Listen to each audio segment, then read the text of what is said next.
هلو ماين شولر. النهارده ميعادنا مع التقييم الرابع للصف الأول الإعدادي. يلا بينا نبدأ. السؤال الأول بيقول لي was passt hier nicht، إيه الحاجة المش مناسبة؟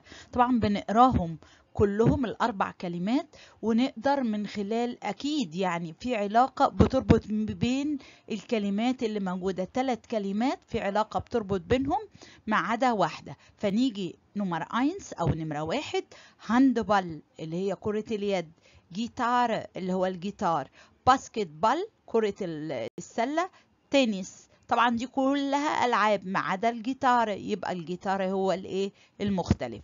رقم 2 هلو جوتا نخت، جوتن تاج، جوتن ابن.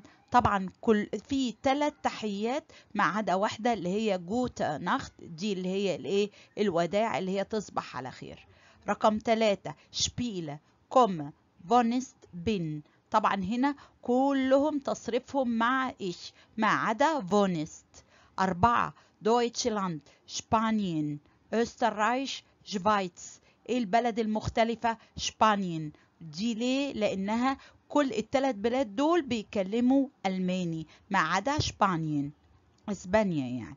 رقم 5 زابينا، كلاوس، ألفريد، روبرت. طبعا دول 3 أسامي لأولاد ما عدا زابينا، يبقى هي المختلفة.